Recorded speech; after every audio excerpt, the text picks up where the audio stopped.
हरे कृष्ण। हरे कृष्ण प्रभु जी, सादर प्रणाम। हरि बोल। सो वी विल स्टार्ट कीर्तन। थोड़ा सा नीचे टेंपल का कीर्तन भी हो रहा है, थोड़ा सा डिस्टर्बेंस, आई डोंट नो कितना आ रहा है आपके यहाँ। तो बैकग्राउंड में आवाज़ आ रही है? ठीक है प्रभु। चलेगा। Shall we wait for some more time? कितने, how many participant join? Normally कितने लोग आते हैं इसमें शाम की कक्षा में? 30 लोग रहते हैं करीब। नियर अबाउट 40 आ जाते हैं, 35 33, कई कई दिन 40 45 ऐसे आ जाते एवरेज हैं। 40 तक आते हैं। ओके। जी तो जी। अभी ज्वाइन हो ही रहे हैं लोग, अभी तो 5-6 लोग हो रहे हैं। ठीक है।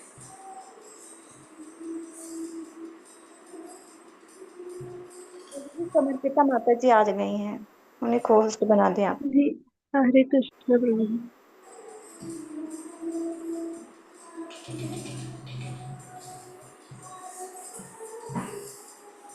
जय राधा माधव कुंज बिहारी, गोपी जन वल्लभ गिरिवरधारी। जय राधा माधव कुंज बिहारी, गोपी जन वल्लभ गिरिवरधारी। जय राधा माधव कुंज बिहारी, गोपी जन वल्लभ गिरिवरधारी। यशोदानंदन व्रज जनरंजन, यशोदानंदन व्रज जनरंजन, यशोदानंदन व्रज जनरंजन। यमुना तीरावनचारी, यमुना तीरावनचारी, यमुना तीरावनचारी।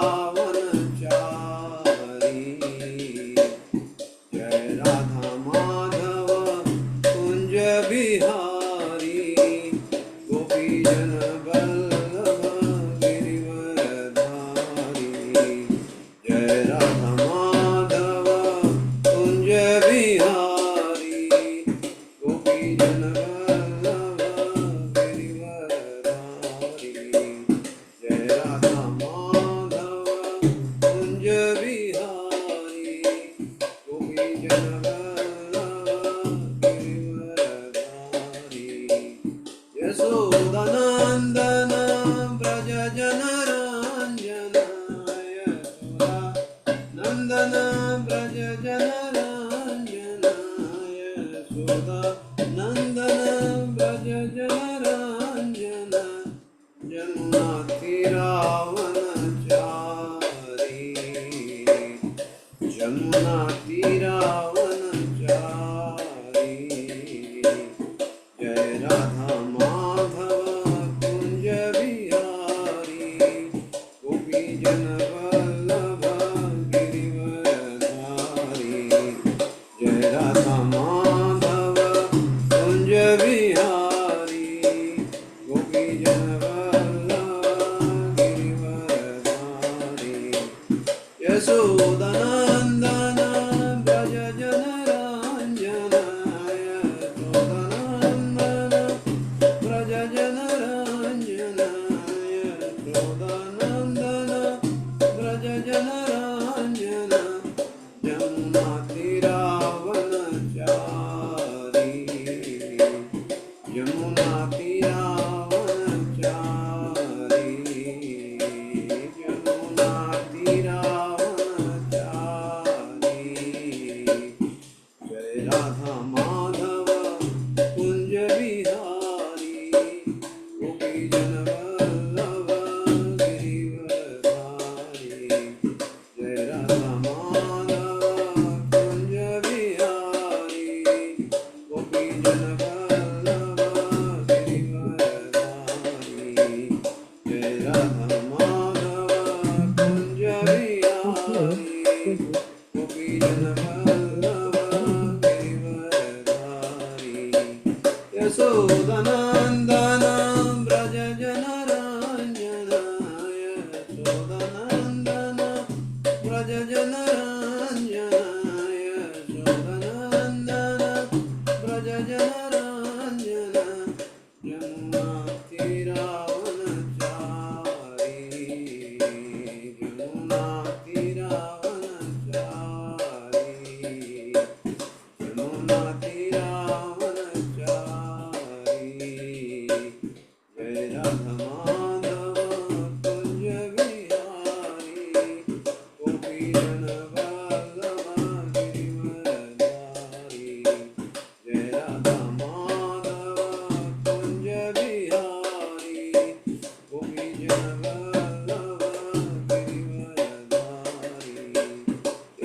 यशोदानन्दन व्रज जनरञ्जन यशोदानन्दन व्रज जनरञ्जन यशोदानन्दन व्रज जनरञ्जन यमुनातीरावनचारी यमुनातीरावनचारी यमुनातीरावनचारी जय राधा माधव कुंज बिहारी गोपी जगवल्लभ गिरिवरधारी जय राधा माधव कुंज बिहारी गोपी जगवल्लभ गिरिवरधारी यशोदानन्दन व्रज जनरञ्जन यशोदानन्दन व्रज जनरञ्जन यशोदानन्दन व्रज जनरञ्जन यमुनातीरावनचारी यमुनातीरावनचारी यमुनातीरावनचारी जय राधा माधव कुंज बिहारी गोपी जगवल्लभ गिरिवरधारी जय राधा माधव कुंज बिहारी गोपी जगवल्लभ गिरिवरधारी हरे कृष्णा कृष्ण कृष्ण हरे हरे हरे राम राम राम हरे हरे हरे कृष्णा कृष्ण कृष्ण हरे हरे हरे राम राम राम हरे हरे हरे कृष्णा कृष्ण कृष्ण कृष्ण हरे हरे हरे राम राम राम हरे हरे हरे कृष्णा कृष्ण कृष्ण कृष्ण हरे हरे हरे राम राम राम हरे हरे हरे कृष्ण कृष्ण कृष्ण हरे हरे हरे राम राम हरे हरे जय राधा गोविंद राधा गोविंद राधे जय राधा गोविंद राधा गोविंद राधे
जय इस्कॉन डिविटी संस्थापकाचार्य भक्तिवेदांत स्वामी श्री प्रभुपाद की जय। एवं विष्णुपाद परमहंस विवेकाचार्य स्तोत्र तत्सत श्रीमद् कृष्ण कृपा समूर्ति भक्ति सिद्धांत सरस्वती ठाकुर श्री प्रभुपाद की जय। अनंत कोटि वैष्णव वृंद की जय। नामाचार्य श्रीलादास ठाकुर की जय। प्रेम से कहो श्री कृष्ण चैतन्य प्रभु नित्यानंद श्री अद्वैत गदाधर श्रीवासादि गौर भक्तवृंद की जय। श्री श्री राधा कृष्ण गोपीनाथ श्याम सुंदर राधा कुंड गिरि गोवर्धन की जय। श्री वृंदावन मथुरा धाम की जय। श्री नवद्वीप मायापुर धाम की जय। श्री जयद्र जगन्नाथपुरी धाम की जय। गंगा माई यमुना माई की जय। विष्णु भक्ति प्रदायिनी वृंदा देवी तुलसी महारानी की जय। गौ माता गौपालन गौचारण की जय। प्रभुपाद ट्रांसेंडेंटल बुक डिस्ट्रीब्यूशन की जय। कलिदोष नाशन प्रतिपान हरे कृष्ण महामंत्र की जय। हरिनाम संकीर्तन की जय। गौर प्रेमानंदे यदि यदि बोल समेत भक्तवृंद की जय। समेत भक्तवृंद की जय। समेत भक्तवृंद की जय। श्री गुरु और श्री गौरांग की जय। जगत गुरु श्रील प्रभुपाद की जय। ग्रंथराज श्रीमद्भागवतम की जय। ओम नमो भगवते वासुदेवाय। नारायणं नमस्कृत्य नरं चैव नरोत्तमं देवीं सरस्वतीं व्यासं ततो जयमुदीरये। नष्टप्रायेषु अभद्रेषु नित्यं भागवत सेवया भगवती उत्तमश्लोके भक्तिर्भवति नैष्टकी। कृष्णाय वासुदेवाय देवकी नंदनाय च नंदगोपकुमाराय गोविंदाय नमो नमः। हरे कृष्णा और डिवोटीज, एम आई मेरे आवाज़ साफ और ऊंचा आ रहा है? हरे कृष्ण। जी बिल्कुल सही आ रही। ओके, ठीक है। तो अभी हम लोग स्टार्ट कर चुके हैं। अभी पार्टिसिपेंट कितने हो गए मुझे मालूम नहीं। 22 हो गए। अच्छा, ठीक है, चलो। तो आज हम लोग पढ़ेंगे श्रीमद् भागवतम तृतीय स्कंद प्रथम अध्याय का 20वां श्लोक। आज यहाँ मुझे मंदिर में हिंदी वाली मिल भी गई। चलिए, आज तो लैपटॉप है, अच्छे फ़ॉन्ट बड़े दिख रहे हैं। चलो कोई बात नहीं, इनसे पढ़ लेते हैं। इत्थं व्रजन् भारतमेव वर्षां कालेन यावत् गतवान् प्रभासं तावच्च सा क्षितिमेकचक्रा मेकात् पत्रार्मुजितेन पार्थ। इत्थं इत्थं इत्थं इत्थं व्रज भारतमेव वर्षं कालेन यावत् गतवान् प्रभासं तावच्च सा क्षितिमेकचक्रा मेकात् पत्रामजितेन पार्थः। इत्थं व्रजन् भारतमेव वर्षं कालेन यावत् गतवान् प्रभासं तावच्च सा क्षितिमेकचक्रा मेकात् पत्रामजितेन पार्थ। एनीबॉडी ऑनलाइन कोई अगर? हरे हरे कृष्णा प्रभु जी।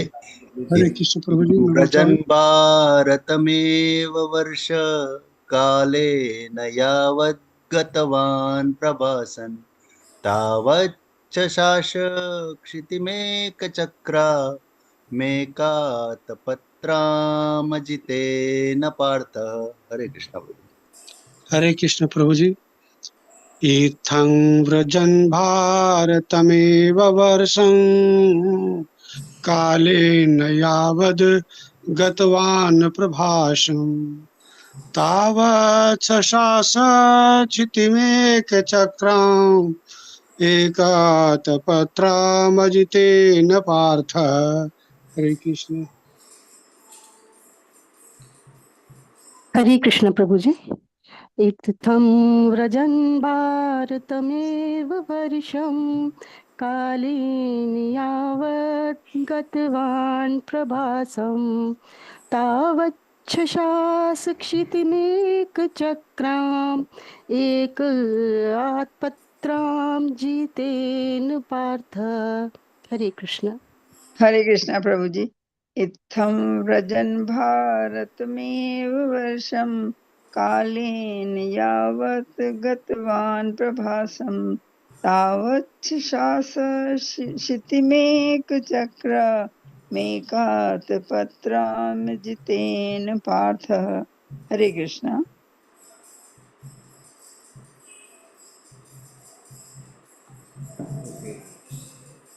शब्दार्थ इत्थम, इस तरह से।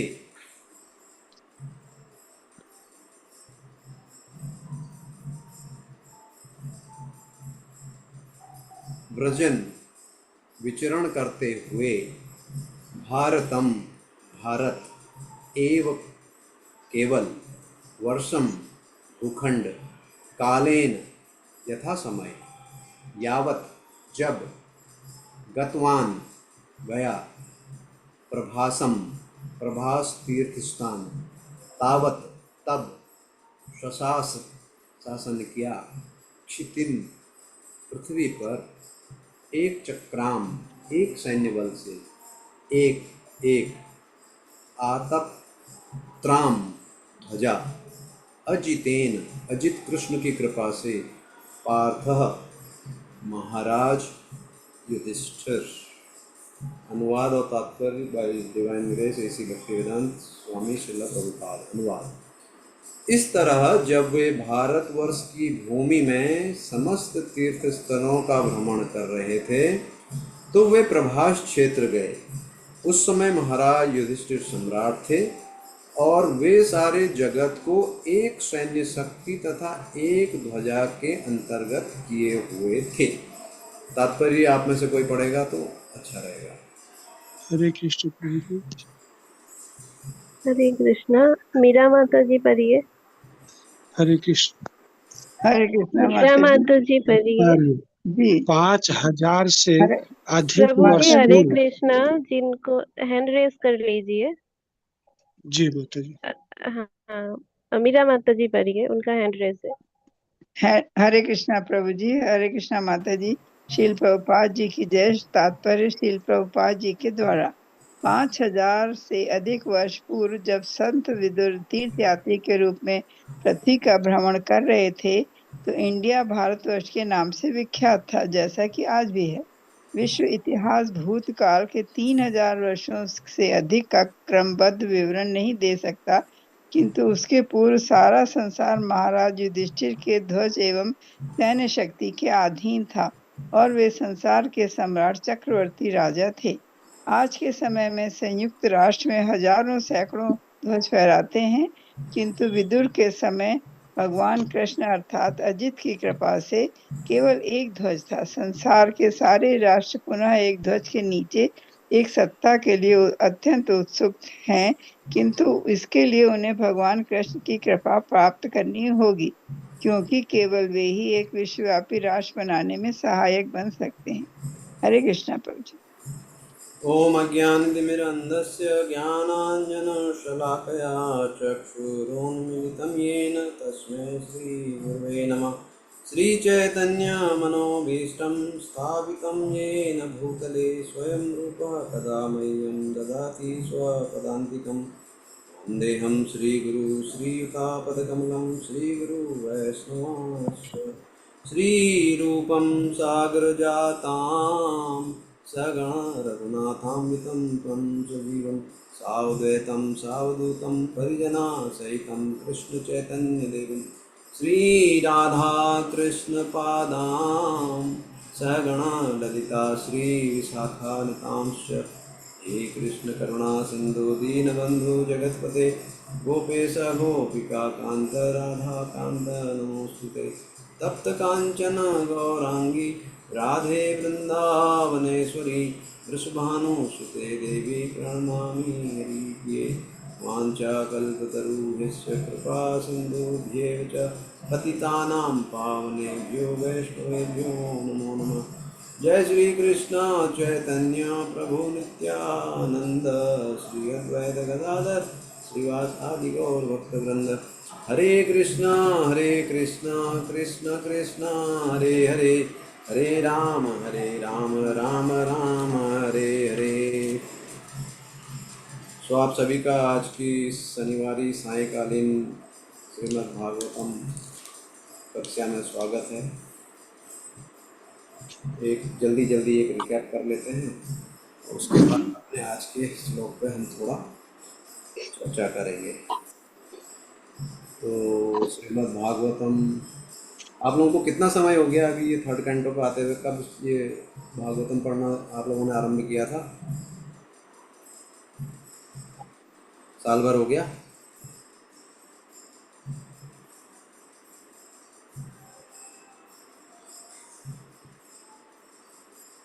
ठीक है, जितना भी समय हो गया हो, अभी हम लोग तीसरे स्कंद पे आ चुके हैं। इसमें जैसा हम सबको पता है, कुल मिला के हमें 18,000 श्लोक जब पढ़ेंगे तब हमारी श्रीमद् भागवतम पूरी होगी। प्रभु जी 12 2 साल हो स्कंद। गए, 2 साल, 2 वर्ष हो गए हैं प्रभु जी। 2 वर्ष में आप तीसरे स्कंद पे आए हैं, तो ठीक है, ये अच्छी स्पीड है।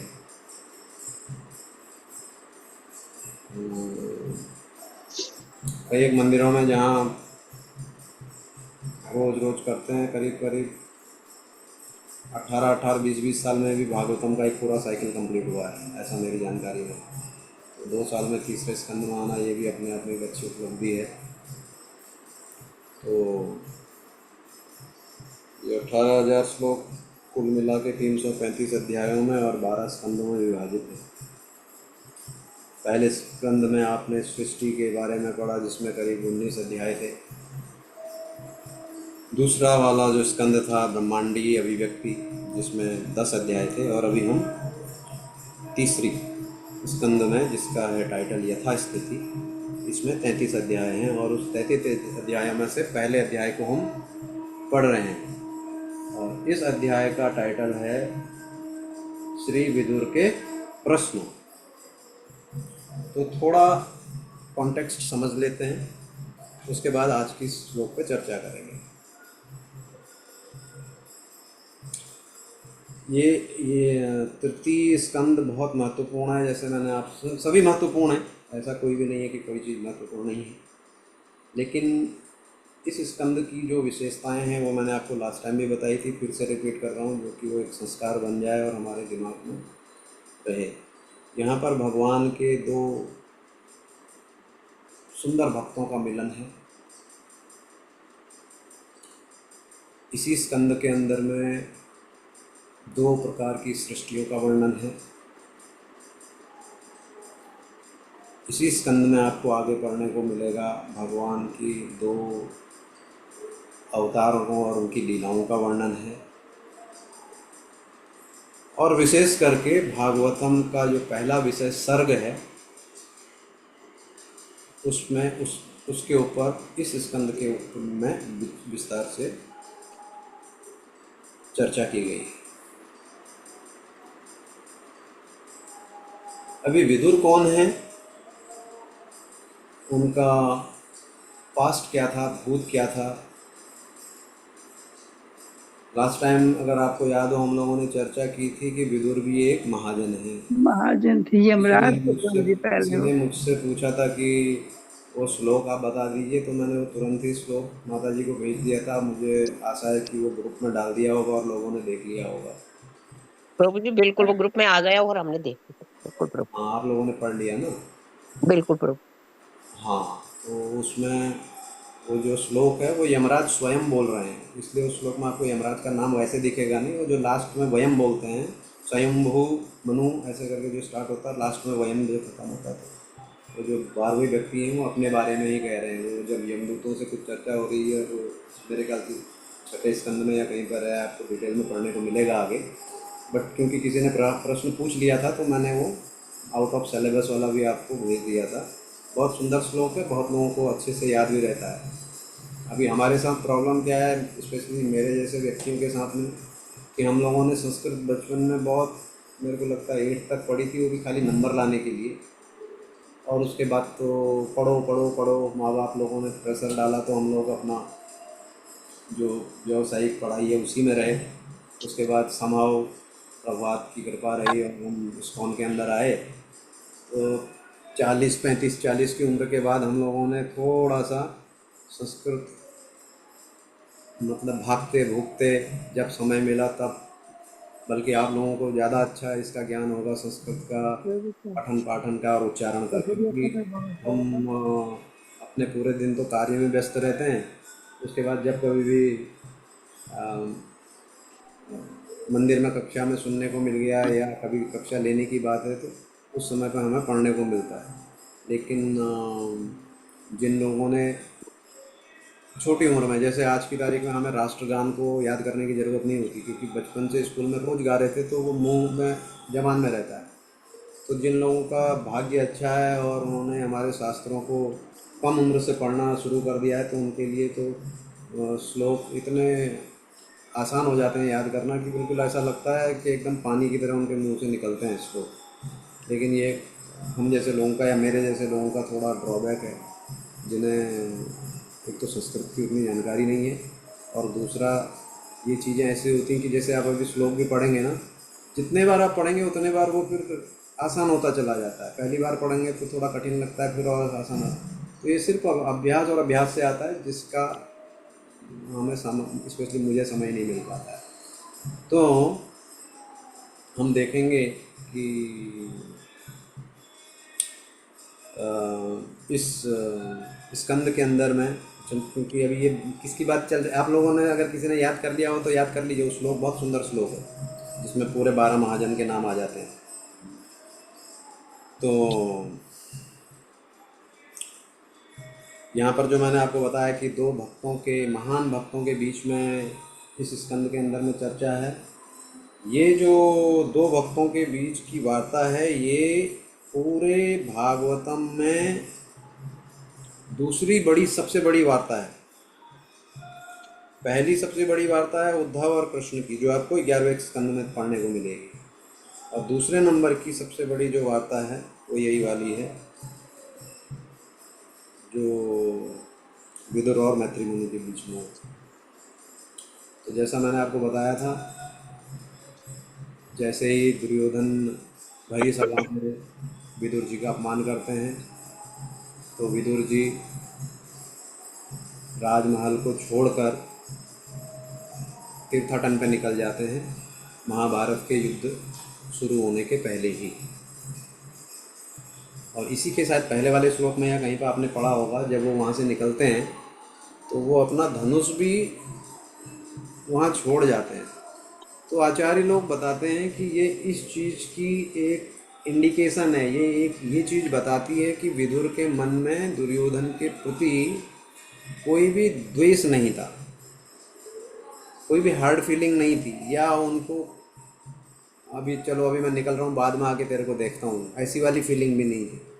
क्योंकि उनका धनुष रख के छोड़ के जाना एक अवधूत की तरह ये बता रहा था कि आचार्य तो यहाँ तक कहते हैं कि वो विदुर जी वास्तव में दुर्योधन का धन्यवाद कर रहे थे कि दुर्योधन के वजह से उनको उन सब चीज़ों से, उस सभा से बाहर जाने को मिल रहा था, जहाँ पर उनके साथ में कौन कौन थे, ईर्षालु कर्ण, क्या कहेंगे उसे, कूटनीति करने वाला या दुर्नीति करने वाला दुर्योधन तो था ही था, साथ में उसका मामा शकुनी। तो क्या होता है, जब कोई भी भक्त होता है, भक्त को सबसे जो महत्वपूर्ण बात होती है वो होती है एसोसिएशन। तो जब उनको लग रहा था कि अब वहाँ पर, क्योंकि उनका राजधर्म था और कौरवों के परिवार में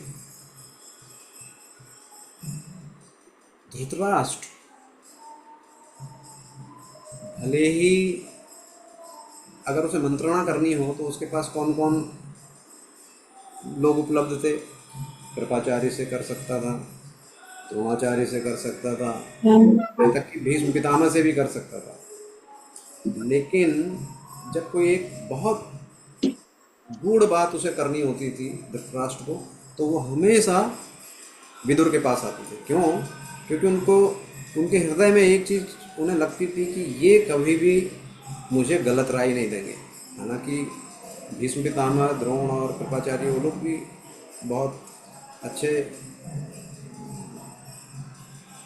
भक्त थे, कि भक्त कह लीजिए या अच्छे लोग थे।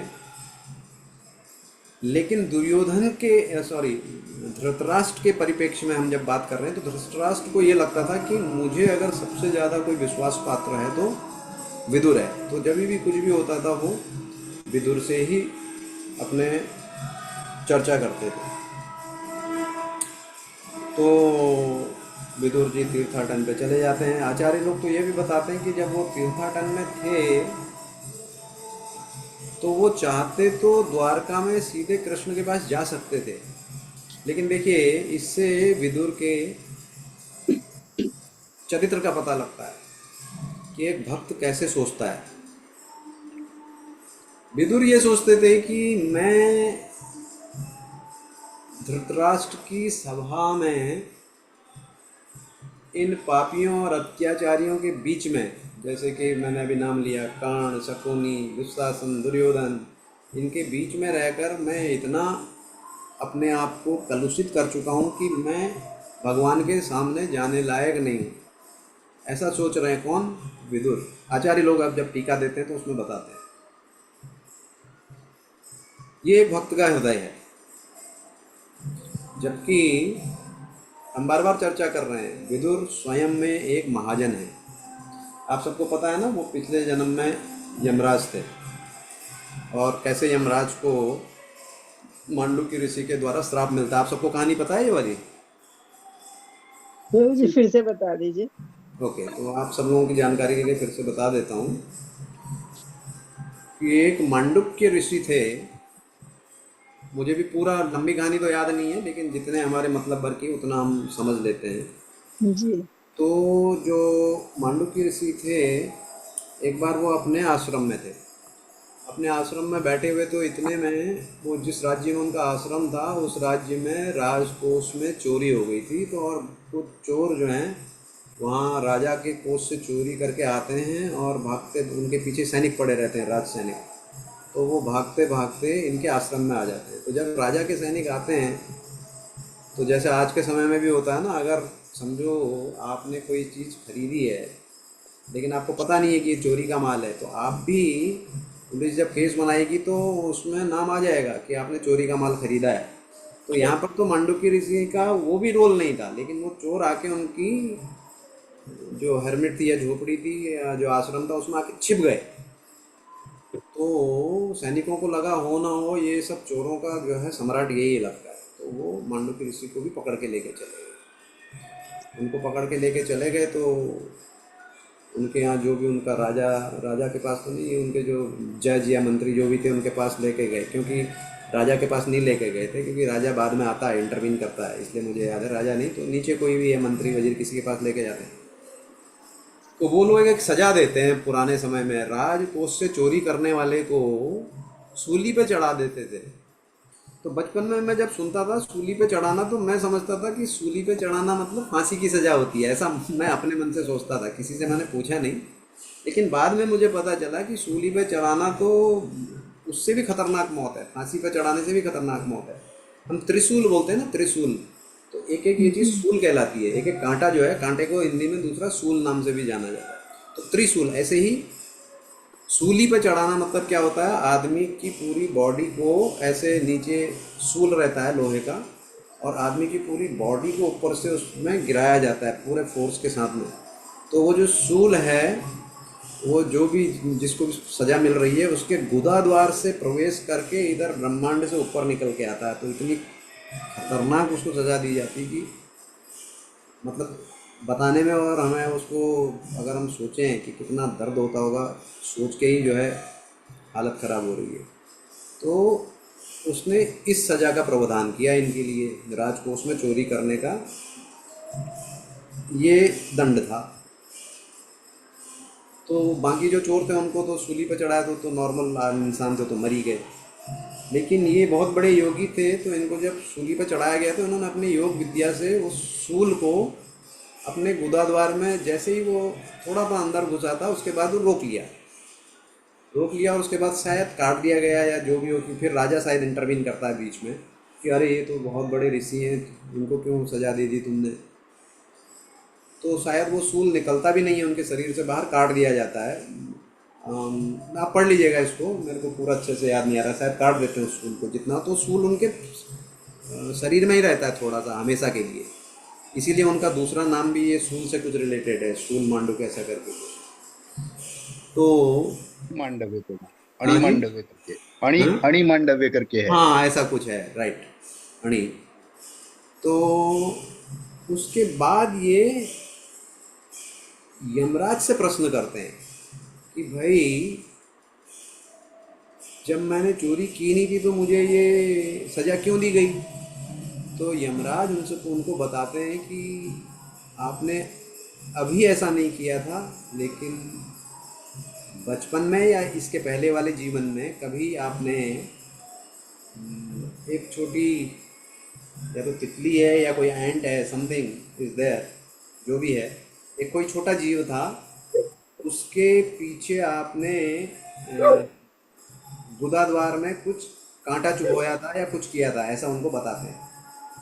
तो वो बोलते हैं अरे वो तो बचपन में आप बच्चे ने अनजाने से कुछ गलती कर दी, उसके लिए आप मुझे इतनी बड़ी सज़ा देंगे? इसका मतलब आपको उचित सज़ा देने का ज्ञान नहीं है। आप इस पोस्ट के लिए, आप ये धर्मराज यमराज के पद पर बैठे हैं, आप इसमें बैठने लायक नहीं है। इसलिए जाओ, मैं आपको श्राप देता हूँ कि आप अगले जन्म में एक शूद्र के घर जन्म लें। इस श्राप की पूर्ति तब होती है जब कौरव वंश में वंश वृद्धि नहीं हो पाती है। तो आप सबको पता है कि वंश को आगे चलाने के लिए कृष्ण द्वापायन व्यास के पास विचित्रवीर्य जी की दोनों पत्नियों को भेजा जाता है एक के बाद एक, क्योंकि उनकी मृत्यु पहले हो जाती है। तो जो पहले वाली आती है तो वो क्योंकि कृष्ण द्वापायन व्यास थोड़ा सा काले, उनका नाम ही कृष्ण है, तो थोड़ा डार्क कलर के थे, तो उनको देख के वो डर जाती, तो आंखें बंद कर लेती हैं, तो उनसे धृतराष्ट्र पैदा होते हैं। दूसरी वाली जो हैं वो देख करके एकदम पेल पड़ जाती हैं, बहुत घबरा सी जाती हैं, तो उनसे बहुत कमज़ोर बच्चे पांडु होते हैं। और फिर जब उन पहली वाली वाइफ को फिर से दोबारा से भेजा जाता है कि अरे आप डरना मत, क्योंकि एक अच्छा बच्चा चाहिए आगे को वंश चलाने के लिए, तो वो फिर भी इतना डर जाती है कि वो अपनी दासी को भेज देती है उनके पास। और फिर वो दासी से के साथ मेल हो करके जो बच्चा पैदा होता है वो कौन है? विदुर जी। विदुर जी। तो ये तो इनका बायोलॉजिकल वो हो गया। तो ये स्वयं कृष्ण द्वापायन व्यास जी के पुत्र हैं। तो आप समझ सकते हैं कि इनकी क्या स्थिति है, और स्वयं यमराज हैं।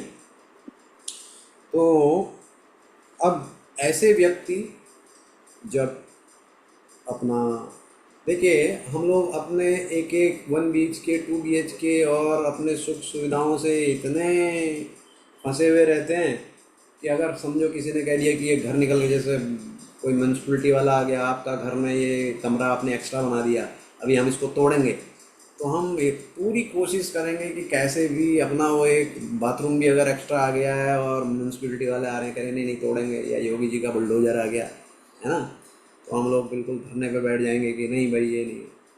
लेकिन विदुर, हाँ ये बात अलग है कि दुर्योधन उनको उतना सम्मान नहीं देता था जितना उनको मिलना चाहिए था, बट अंततो गत्वा वो एक शासक तो थे ही। एक शासक परिवार में तो उनका तो हर चीज़, पालन पोषण, उनकी पढ़ाई लिखाई सब बिल्कुल वैसे ही हुई जैसे धृतराष्ट्र की और पांडु की हुई थी, कोई भी कमी नहीं थी उनकी। तो अपने आप में अगर देखा जाए तो वो भी अपने आप में एक राजा है। लेकिन जैसे ही उनको दुर्योधन ने अपशब्द बोले, अपना धनुष रख के बिल्कुल कुछ सोचा भी नहीं और उधर से निकल गए, तो ये उनकी रिनंसिएशन को हिंदी में क्या कहते हैं? त्यागने की जो प्रवृत्ति होती है, डिटैचमेंट जिसको बोलते हैं, हिंदी का शब्द मुझे नहीं आ रहा अभी, आपको जो भी है ना। हम कहते हैं ना भगवान के 6 भगवान, मतलब हरे कृष्णा माता जी, धन्यवाद प्रणाम। धन्यवाद। सो भगवान के हम लोग 6 गुण बोलते हैं ना, भगवान के पास 6 गुण हैं अनलिमिटेड। हरे कृष्णा, धन्यवाद। आवाज नहीं आ रही है? प्रभु जी मेरी आवाज किसी और की आवाज भी आ रही है। हरे कृष्णा, प्रभु हाँ, जी। बाकी लोग म्यूट कर सकते हैं जिसको जवाब, नहीं तो डिस्टरबेंस होता है पूरा सा। हरे कृष्णा, प्रभु जी, धन्यवाद प्रणाम। तो त्याग, रिनंसिएशन, हाँ त्याग, त्याग कहेंगे उसको, करेक्ट। तो भगवान सबसे सुंदर हैं, भगवान सबसे धनी हैं, भगवान सबसे उनका। हम आज का सत्र आरंभ करेंगे। हाँ। पहले हम मंगलाचरण कर लें, कृपया मेरे साथ दोहराइए। ओ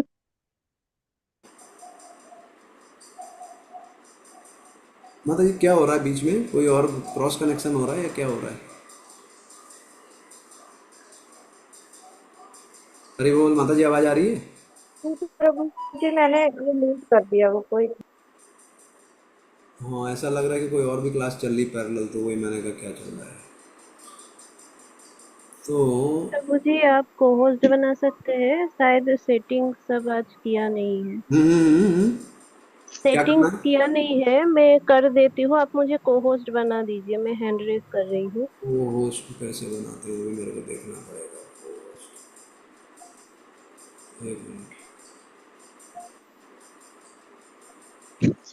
मेक होस्ट। हो गया? जी प्रभु जी मैं कर देती हूँ अभी जी। ठीक है। तो जब भगवान के बारे में भी हम कहते हैं, विदुर जी भी जो हैं यमराज ही हैं, महाजन हैं, रिनाउंस्ड हैं, त्याग एकदम से कर दिया, जरा सी बात और कोई दिल में वो भी नहीं रहा। तो मैं आपसे कह रहा था कि जब भगवान को हम कहते हैं कि ही रिनंसिएट और एकदम त्यागी हैं, उसका कोई उदाहरण बता सकता है किस हिसाब से हैं? धनवान हैं हम जानते हैं, और बहुत सुंदर हैं वो भी हम जानते हैं, बहुत ताकत वाले हैं वो भी हम जानते हैं, उदाहरण भी दे सकते हैं। लेकिन रिनंसिएशन का कोई उदाहरण बताएगा मुझे कि भगवान सबसे बड़े त्यागी कैसे कहलाएंगे? तो त्यागी क्यों कहलाते हैं सबसे बड़े? कोई भी आदमी बताएगा। जब हम भगवान की, आप लोगों ने पढ़ी होगी ना भगवत गीता में, जब आप भागवतम पढ़ रहे हैं तो भगवत गीता भी पढ़ी देखिए होगी, वहाँ आश्चर्य, भगवान बिल्कुल शब्द प्रभु जी की पढ़ा है। परिभाषा दी गई थी। तो भगवान शब्द की परिभाषा में बताया जाता है कि भगवान सबसे ज़्यादा and always, in totality and always. तो रिनंसिएशन का कोई एक उदाहरण बताइए मेरे को, भगवान के लिए बोलते हैं ना, छठा जो है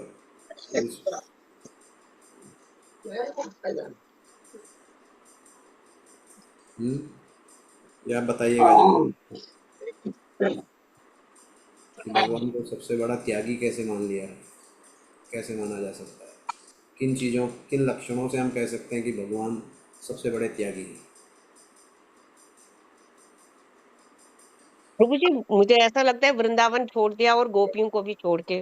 क्या ऐसे तो आजकल ये लोग, बहुत लोग शादियां कर रहे हैं और हर तीसरे दिन में डिवोर्स कर रहे हैं, वो भी बड़े त्यागी हो गए फिर तो।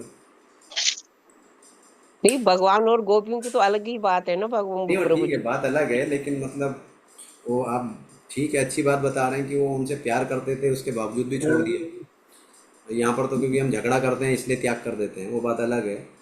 बट वैसे मैं कह रहा हूँ तो बहुत सारी चीज़ हम भी, कपड़े पुराने हो जाते हैं तो गरीबों को बांट देते हैं, हम कहेंगे हम बहुत बड़े रिनाउंस हो गए हैं, त्याग दिया हमने भी कपड़ा। लेकिन हम नॉर्मली वो चीज़ त्यागते हैं जिसकी हमें ज़रूरत नहीं होती।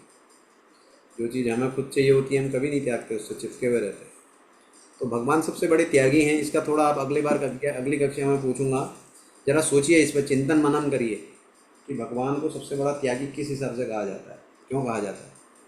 आप समझ रहे हैं किस कॉन्टेक्स्ट में कह रहा हूँ मैं? तो भगवान की परिभाषा आती है, बताई होगी ना आपको किसी ने? बिल्कुल प्रभु जी, 6 ऐश्वर्य भगवान के। हाँ हाँ, भगवान के ऐश्वर्य जो है। तो ये मेरे को अगली कक्षा में मैं आपसे पूछूंगा, अगले सैटरडे में। तो विदुर जी चले गए। अब ये अगले श्लोक में, जो आज का श्लोक है, इसमें कह रहे हैं कि इस तरह जब वे भारतवर्ष की भूमि में समस्त तीर्थ स्थलों का भ्रमण कर रहे थे तो वे प्रभास क्षेत्र गए। तो भारतवर्ष, ये अभी भी हमारे यहाँ जब कोई पंडित आता है तो पूजा करता है तो उसमें बोलता है ना, जम्बू द्वीपे आर्यावर्ते भारत खंडे।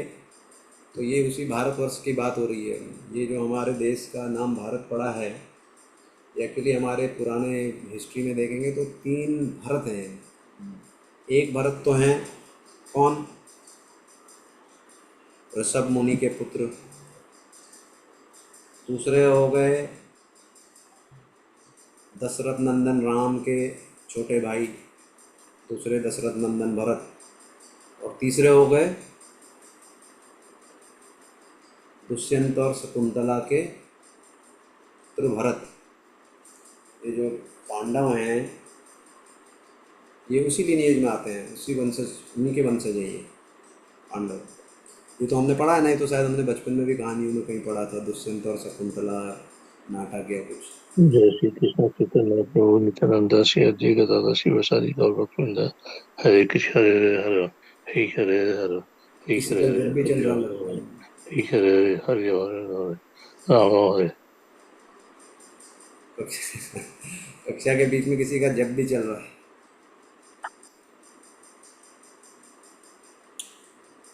तो ये जो भारतवर्ष है ये पूरा का पूरा, पहले आज के तारीख में जैसे आपको अलग अलग देशों के नाम सुनाई पड़ रहे हैं, ये ऐसा पहले नहीं था।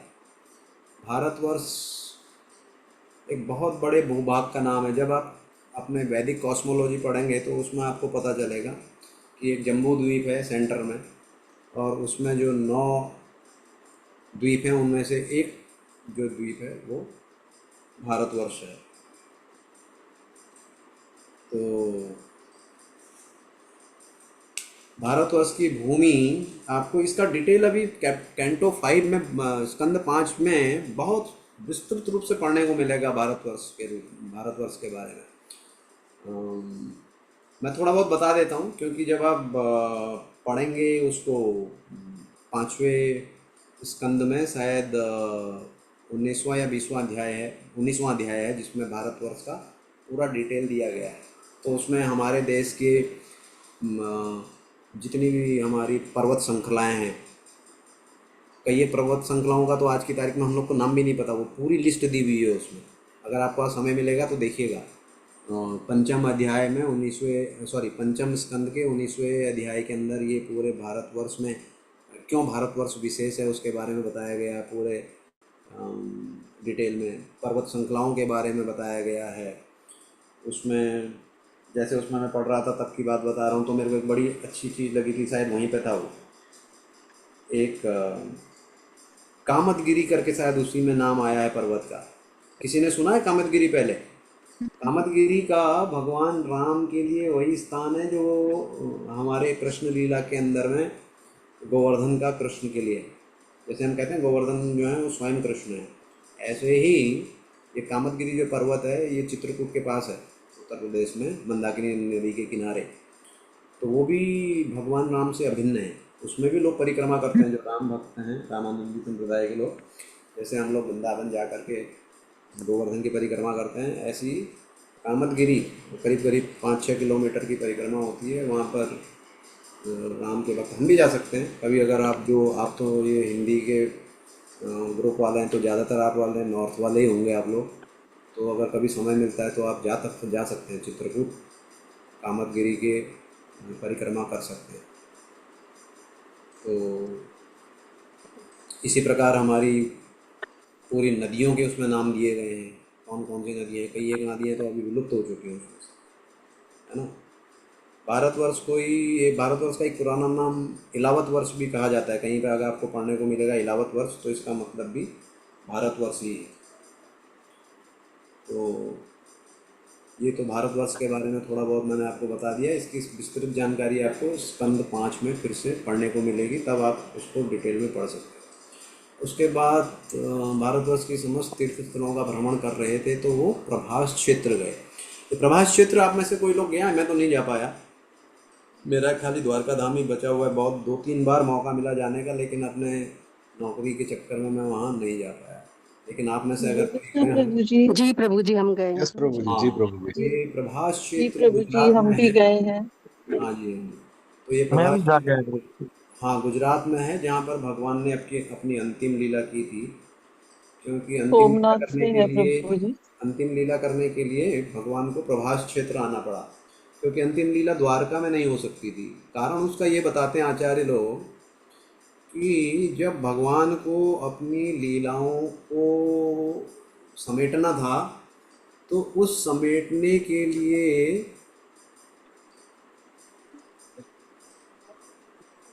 2 श्राप आप कह सकते हैं। एक्चुअली वो भी भगवान की इच्छा है। देखिए, भगवान को तो अपना कारोबार समेटना है, तो अब ऐसे न समेट करके उन्होंने उसको एक लीला के रूप में किसी के मुंह से कहलवा दिया। जैसे दो चीज़ें जो मुझे याद आ रही है, एक तो गांधारी का श्राप हो गया। गांधारी ने कृष्ण भगवान से कहा कि जिस तरह से तुमने मेरे कुल का नाश करा, ऐसे ही तुम्हारा भी पूरा कुल का नाश हो जाएगा। और दूसरा, कृष्ण भगवान के पुत्र और उनके मित्र जब कुछ खेल कर रहे थे तो वो एक ऐसे नकली पेड़ बना के चले जाते हैं। वहाँ पर अपने कुछ संत महात्मा लोग आए थे और ऐसे ही मजाक में उनसे पूछ लेते हैं कि अच्छा ये बताओ कि इसका लड़का होगा या लड़की होगी। तो एक्चुअली वो एक ऑफेंस के रूप में देखा गया और वहाँ पर उन लोगों को लगा कि ये लोग हमसे इस तरह से गलत व्यवहार कर रहे हैं, तो वो उनको भी श्राप दे देते हैं कि इससे जो भी पैदा होगा वो तुम्हारे नाश का कारण। तो ये तो इनडायरेक्ट हो गए, बट भगवान को एक समय में अपनी लीला तो समाप्त करनी थी। तो इसलिए ये श्राप जो हैं ये द्वारका में काम नहीं कर सकते। भगवान के धाम में कोई भी श्राप काम नहीं करता, ऐसे हमारे आचार्य लोग बताते हैं। क्यों? क्योंकि कई बार लोग सोचते हैं कि भाई द्वारका में क्यों नहीं ये चीज़ सब भगवान ने अपना पूरा समेटा, प्रभास क्षेत्र में क्यों आए। तो उसका कारण आचार्य लोग ये बताते हैं कि भगवान के धाम में कोई भी श्राप काम नहीं करता है। ना गांधारी का श्राप काम करेगा, ना ये ऋषि मुनियों का श्राप काम करेगा। इसलिए भगवान को अपनी लीला को समेटने के लिए प्रभास क्षेत्र में आना पड़ा। वहाँ पर एक एग्जैक्ट जहाँ पर से वो जाते हैं वो तो भालका तीर्थ कहलाता है शायद, और वो पूरा क्षेत्र प्रभास क्षेत्र या सोमनाथ भी कहलाता है। वो सोमनाथ क्योंकि वहाँ के जो वर्शिपेबल डीटीज़ हैं भगवान शंकर की, वो सोमनाथ कहलाते हैं। उसके पीछे भी एक कहानी है कि चंद्रमा के साथ में दक्ष की 27 पुत्रियों का विवाह होता है। उसमें से वो एक अपनी रानी को विशेष महत्व देते हैं, रोहिणी उनका नाम होता है। तो बाकी जो लड़कियां हैं वो चिढ़ने लगती हैं, तो जाके अपने पिता से कहती हैं कि ये जो है चंद्र सोम का मतलब चंद्र होता है, ये हम पे ज़्यादा ध्यान नहीं दे रहे हैं। तो दक्ष जो है उनको श्राप दे देते हैं कि तुम्हें अपने ब्राइटनेस या अपनी चमक का बहुत घमंड है, इसलिए मैं तुम्हें श्राप देता हूँ कि तुम धीरे धीरे इसको खो दोगे। और जब चंद्रदेव को ये श्राप मिलता है तो वो बड़े चिंतित हो जाते हैं। और उसके बाद वो वहाँ आकर के सोमनाथ भगवान शिव की तपस्या करते हैं। और भगवान के शिव की तपस्या करने के बाद जब भगवान शिव उनसे प्रसन्न हो जाते हैं तो उनसे कहते हैं कि जब तुम्हारी चमक एकदम क्षीण हो जाएगी तो तुम यहाँ के समुद्र में स्नान करना, और उसमें स्नान करने के बाद तुम्हारी चमक वापस आ जाएगी। तो इसी प्रभास क्षेत्र में, ये मेरे को लगता है द्वारका से करीब 200-250 किलोमीटर साउथ के डायरेक्शन में है, जहाँ समुद्र मिलता है, समुद्र का किनारा है। आप लोग तो गए हैं तो आपको ज़्यादा जानकारी होगी, हमें तो खाली किताबों में और इधर उधर पढ़ के ही मालूम पड़ता है। तो ये द्वारका से करीब 200-250 किलोमीटर साउथ की तरफ में जहाँ समुद्र का किनारा है वो वाला क्षेत्र है। तो वहीं पर सोमनाथ में फिर चंद्रमा जो हैं समुद्र में स्नान करते हैं और फिर उसके अमावस्या के बाद धीरे धीरे उनकी चमक वापस आने लगती है। तो इसलिए यहाँ पर इनको सोमनाथ नाम से जाना जाता है। अच्छा, आपने वो नीचे कर दिया क्या? क्या चाहिए? एक मिनट, मेरे पास किताब में इसमें से पढ़ लेता हूँ।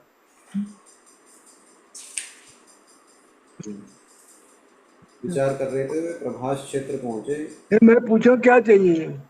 तो हाँ, तो वे प्रभास तो क्षेत्र पहले देखो, बोला, फिर अंदर का, फिर बाहर निकला, फिर कुछ चाहिए क्या उसको? उस समय अजित भगवान श्री कृष्ण की दया से महाराज युधिष्ठिर सम्राट हो गए थे और संपूर्ण विश्व में उनके सैनिक शासन और एक ध्वज के अधीन थे।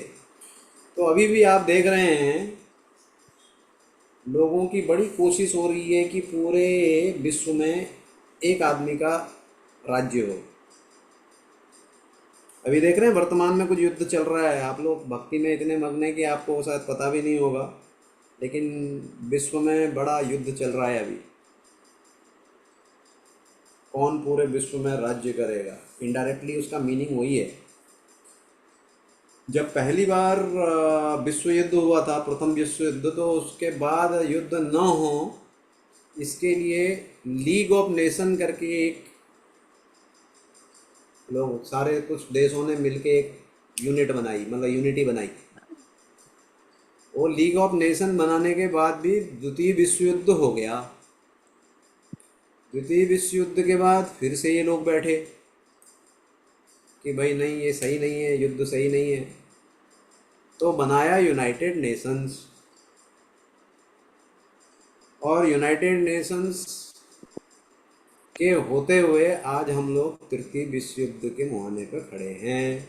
तो आप समझ सकते हैं कि ये लीग ऑफ नेशन बनाओ या यूनाइटेड नेशंस बनाओ, जब तक हम लोग, हमारा सेंटर एक नहीं होगा, क्योंकि हम लोगों की हर एक की सोच अलग अलग है, तब तक कॉन्फ्लिक्ट रहने ही वाले हैं। प्रभुपाद सरकास्टिकली बोलते थे, United Nations with divided flags. इसमें देखिए फ्लैग की बात हो रही है। सारे जगह तो एक सैन्य शक्ति तथा एक ध्वजा के अंतर किए। आज यूनाइटेड नेशंस अगर आप देखेंगे, वहाँ जितने भी देश हैं सबके झंडे ऐसे लहराते रहते हैं। तो प्रभुपाद ने बोला था United Nations with divided flags. तो कहाँ से एकता होगी? और अभी तो हम कह सकते हैं कि यूनाइटेड नेशंस फॉर फाइटिंग। आप देखिए यूनाइटेड नेशन में जब उनकी मीटिंग होती है तो सब एक दूसरे पर चिल्लाते हैं, एक दूसरे पर ब्लेम करते हैं, तुमने ऐसा किया, तुमने ऐसा किया, इसके वजह से ये हो गया। जबकि उसका उद्देश्य था कि हम लोग साथ में बैठ के एक जगह पर मिल के रहें और युद्ध ना हो। लेकिन आज क्या है, यूनाइटेड नेशन के मंच का उपयोग होता है एक दूसरे के ऊपर कीचड़ उछालने के लिए, एक दूसरे के ऊपर ब्लेम करने के लिए। जो लोग आप थोड़ा बहुत जियो पॉलिटिक्स में इंटरेस्ट लेते होंगे, आप सबको पता होगा आज की तारीख में क्या होगा। और एक दूसरा देश है जो चाहता है कि पूरे विश्व में उनका धर्म का राज्य हो। धर्म तो नहीं कहेंगे उसको, एक पंथ कह सकते हैं, एक पंथ का राज्य हो, खलीफेट, खलीफा, पूरे विश्व का खलीफा एक होना चाहिए, पूरे विश्व में उनका ही चलना चाहिए। वो अपने तरीके से पूरे विश्व में राज्य करना चाह रहे हैं। दूसरा उनको नहीं करने दे, वो नहीं करेंगे, हम करेंगे, भले ही उसका इकोनॉमिक कारण रहा हो या उनको अपने देश की करेंसी को पूरे विश्व में फैलाना हो। अभी आज के समय में सैन्य शक्ति से किसी दूसरे के ऊपर राज करना तो उतना पॉसिबल नहीं है जैसे ब्रिटिश लोगों ने हमारे ऊपर कर लिया या और जगह भी उनकी कॉलोनी होती थी। लेकिन आज किसी देश के ऊपर शासन करने के तरीके बदल चुके हैं। आप दूसरे के ऊपर अपनी अर्थव्यवस्था से काबिज हो सकते हैं, आप दूसरे देश के ऊपर अपनी टेक्नोलॉजी से अब आप हावी हो सकते हैं। जैसे आज के तारीख में हम लोग जीपीएस इतना यूज करते हैं, कहीं भी जाओ गूगल मैप, ये वो, इतने डिपेंडेंट हो गए हैं। पूरे एरोप्लेन जो हमारे चल रहे हैं पूरे जीपीएस सिस्टम पे चल रहे हैं, ट्रेनें चल रही हैं, बसेस चल रही हैं। इवन हम लोग भी किसी के घर जाना है आजकल एड्रेस नहीं पूछते जी, उससे लोकेशन मांग लेते। लेकिन वो पूरा जीपीएस यूएस के अंडर में है, थोड़ा सा भी इधर उधर कर देगा तो एवरीथिंग विल गो, सारी चीज़ें एकदम उलट पलट हो जाएंगी। अभी बीच में अगर आपने सुना हो जीपीएस स्पूकिंग कह रहे थे उसको, मतलब जो एरोप्लेन चला रहा पायलट, उसके उसमें ऐसा सिग्नल आएगा कि वो बॉम्बे के ऊपर है लेकिन जहाज दिखाएगा कि दिल्ली के ऊपर है।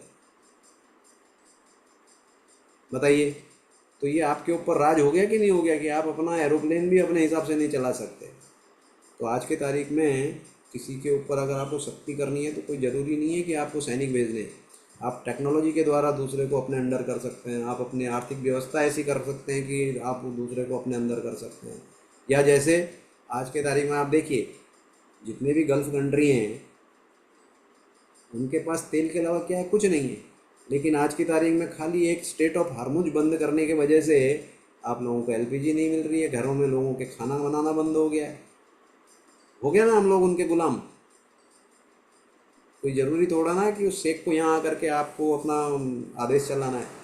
देखिए आपका एलपीजी बंद करके आपका चूल्हा बंद करवा दिया उन्होंने।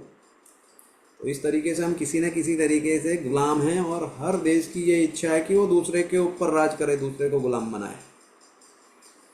तो यहाँ पर प्रभुपाद बहुत क्लियरली लिखते हैं कि एक ध्वज के नीचे एक सप्ताह करने के लिए अत्यंत उत्सुक हैं, किंतु इसके लिए उन्हें भगवान कृष्ण की कृपा प्राप्त करनी होगी। ये चीज़ हम लोग भूल जा रहे हैं कि कैसे अगर हमें एक पूरा खलीफा भी बनना है पूरे विश्व का, तो भैया पहले कृष्ण की कृपा तो प्राप्त करो, उसके बाद अगर भगवान चाहेंगे तो आपको पूरा एक छत्र राज्य दे देंगे, जैसे युधिष्ठिर महाराज को दिया था। तो ये आज का जो श्लोक था बड़ा सुंदर श्लोक था, जिसमें भारतवर्ष के बारे में बताया गया है, जिसमें कैसे एक पूरे संसार को एक परिवार के, हम लोग बोलते हैं ना वसुधैव कुटुंबकम, पूरा विश्व हमारा घर है, जो हमारे देश के द्वारा दिया गया विश्व के लिए एक संदेश है कि पूरे विश्व को हम अपना घर समझते हैं। तो ये तभी हो पाएगा जब हम सब लोग जो भी वो करना चाहते हैं, जब तक उनको भगवान कृष्ण की कृपा प्राप्त नहीं होगी तब तक ये पॉसिबल नहीं है। तो आज के इस श्लोक में हम लोगों ने थोड़ी बहुत चर्चा की, और भी इसके आगे आपको बहुत सुंदर सुंदर और इस स्कंद में चीज़ें पढ़ने को मिलेंगी, मनन करने को मिलेंगी।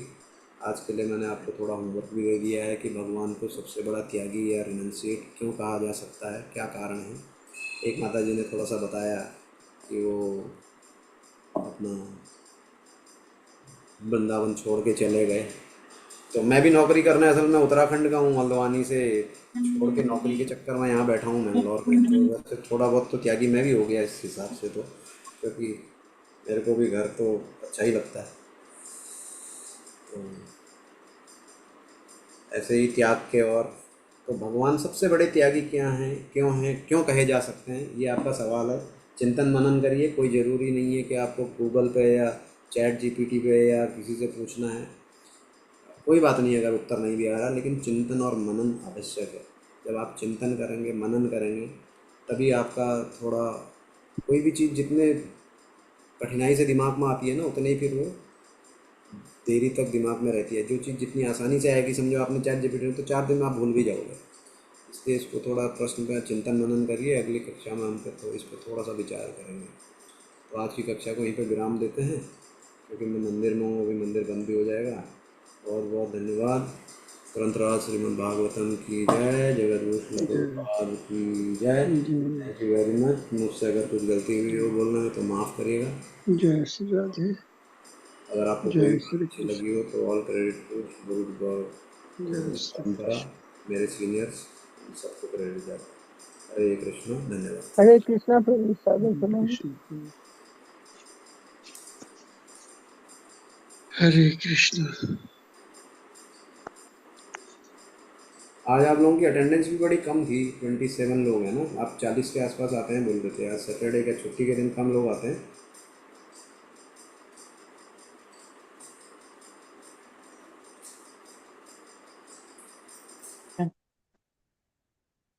ठीक है, डिस्कनेक्ट कर दूं? जी प्रभु जी, आप ऑफ कर दीजिए। Thank you.